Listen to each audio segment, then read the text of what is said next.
let's start where you start in that first year with them. Like, what is whiteness? Like, how do you, again, as a white person, you're right. I don't have to think about it. Yeah. I have no idea. You know, like, whiteness is just me walking down the street and it's like, I'm white, so this is whiteness. But coming from not whiteness, Yeah. what does it look like? The way that I start, I remember my freshman year, I took a developmental psychology course, and I will never forget this one specific article. And it may have been one of the only articles that was like multicultural, and maybe that's why it stands out to me. But it was this study on individualism and collectivism. And so I remember like reading through how they set it up, what was the theory behind it, XYZ. And so when I first started consulting, that had just been locked away in my mind, and I knew that I wanted that to be a cornerstone of my work. And so I went back and I found that article. And so the article was, it took all these hundreds of people from these different cultures and had them take like this quiz where you had to just pick A or B. It's like kind of similar to an anti-bias quiz or something like that, where it's like you just have to pick, in this situation, would you do blank or blank? And so they answered these 70 questions, and then at the end it says, either you are leaning toward this side or that side. And those two sides were individualism and collectivism. Like that's your culture. That's the cultural norms for you. So in individualism, the central decision-making group of the culture is centered on individuals. So in an individualistic culture, when I go to make a decision, I ask the question, how does it affect me and the people closest to me? And that could mean, like, let's say for an example, let's say a middle-class dad is making a decision, do I move across the country to take this promotion or whatever? And the only thing an individualistic person is going to think about is, okay, how does that impact my pay, my ability to pay my bills, and then my wife and my kids? And it's like, so where all the variables I'm going to consider are within that realm, then I'm going to make a decision based on those four people, and then I'm going to do it. Right. Versus collectivism, where the central decision-making group is centered around the whole. So like, I'm going to think, how does the decisions I'm making impact my community? Like how does this have an effect on the larger scale of things around me? And it's not to say that people who are individualistic never think about anybody else, but it's like you're tuned toward me and the people closest to me, whereas a collectivist person is more tuned toward us, all of us, them, like, us and them. It's like not just the people in my household, but maybe the people in my neighborhood, maybe the people in my community. And that's kind of where you function from at your base. Right. And so what that experiment found, they plotted, I think it's for like 70 different nationalities and countries, and they plot the results of the test on a coordinate plane.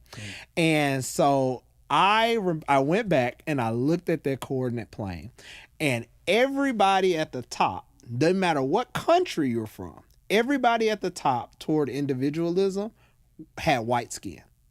Everybody toward collectivism had brown skin. Wow. And I was like, huh. And so I just kind of started digging into that and using, like, mapping some of my own experiences on and checking, like, does this make sense? And the article even went on to list some, like, values of each culture. And so let's say, for instance, individualism, one of the first values, it's like the value is placed on what I do. And so you are your success. If you set out to do something and you did it, you are valuable. If you didn't, you are not valuable.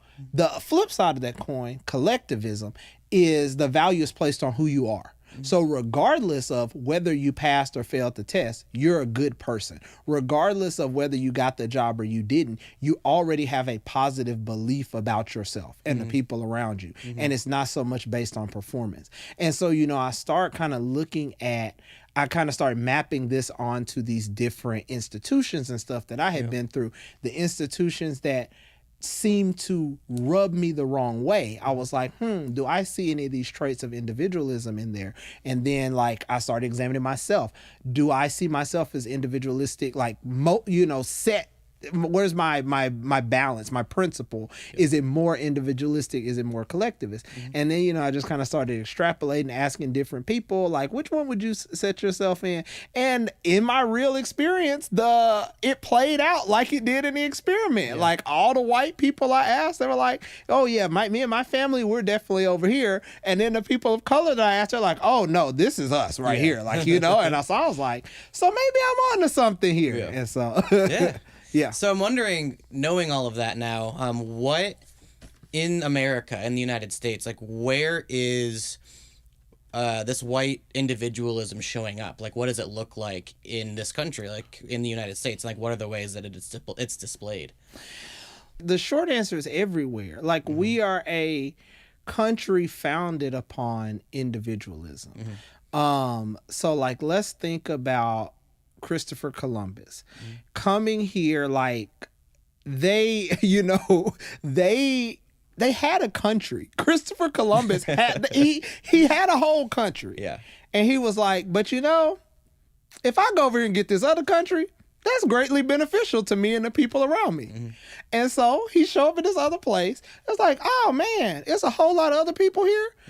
I'm not going to think about them. If I kill them, they ain't here. And now this is great for everybody around me. And so, like, when we talk about going back, like, if we go back to the genesis of the United States, it was founded on individualism. But then you can also see, like, I would say most of our foundations are individualistic. It's how you get a declaration, like founding documents, a Declaration of Independence, Bill of Rights that, we as Black people now are critiquing all the time, where when we say, I pledge allegiance and liberty and justice for all, it is very clear that all meant white people and the people closest to them. Right. It did not mean all of us. And so, like, it means all in individualism, but it doesn't mean all in collectivism. Right. And so, and even when you think about capitalism, like, there's a clear winner. One of the tenets of individualism is competition over harmony. And so, like, when you think about capitalism, somebody's got to win. Yeah. And that means some other people got to lose. And, this is not a conversation about capitalism versus socialism or whatever, like, but it's about where you're attuned to. How are you viewing life? I've heard so many Black entrepreneurs talking about we need to lift as we climb. Like, if you think about African American culture in the United States, we are so often talking about how do I bring people with me, even the people that don't have nothing to do with what I'm doing, the people who haven't earned it, the people who don't have the degrees. How do I give back? I think about one of the biggest videos, biggest songs in history, Drake, God's Plan. It was a perfect example. Drake don't need nobody who was in that video, but he has a proclivity to give back. Yeah.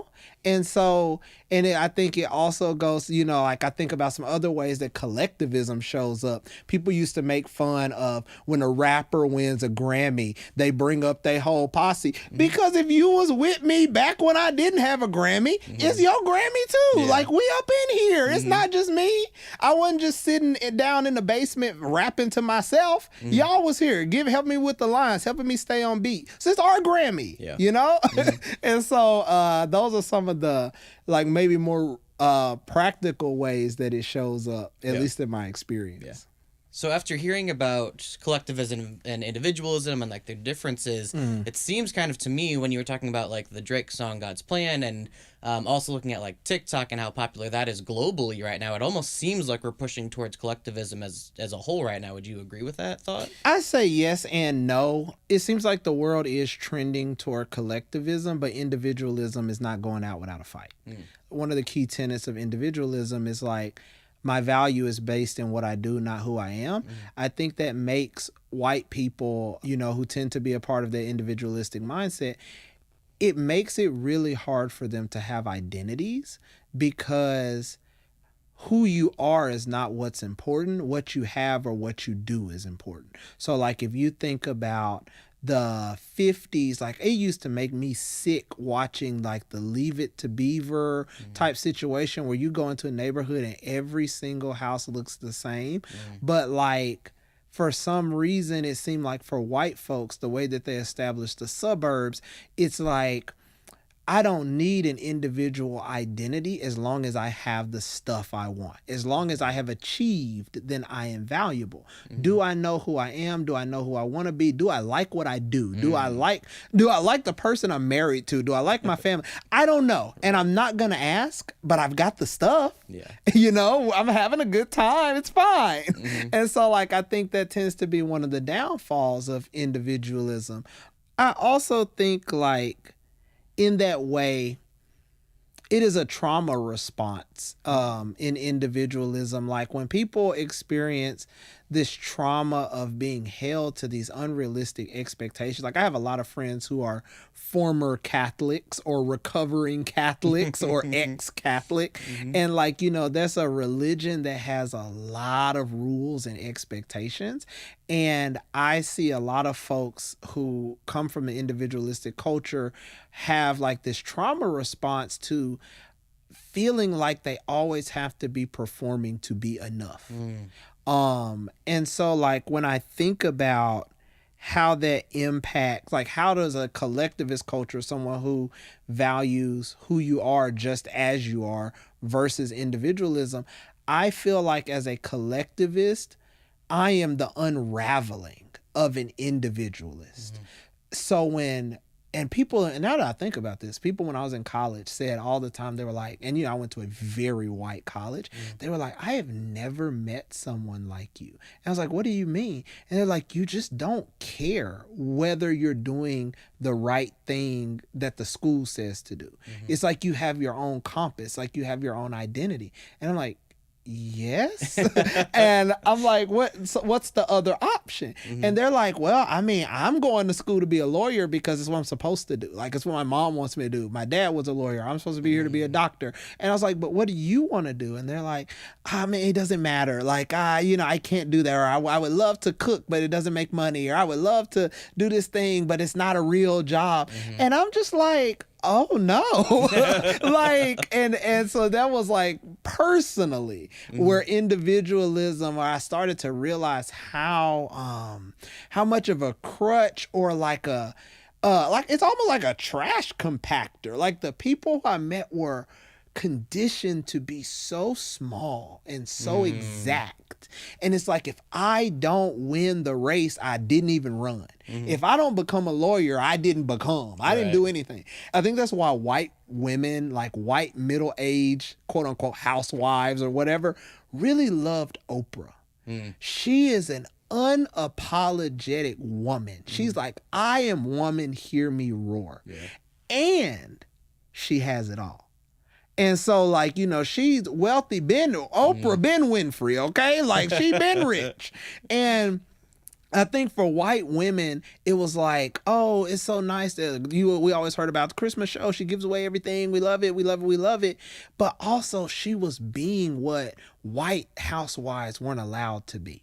They weren't allowed to have hopes and dreams. And it's like, because they come from individualism. It's like, well, I got a husband. He makes a good job. I keep a good home. So I'm supposed to be happy. It's like, sis, blink twice if you're not okay. Like, there's some things going on over there and we need to address them. And so, yeah, in terms of like, is the world trending toward collectivism? Yes. But whiteness and individualism are fighting tooth and nail to kill the trend.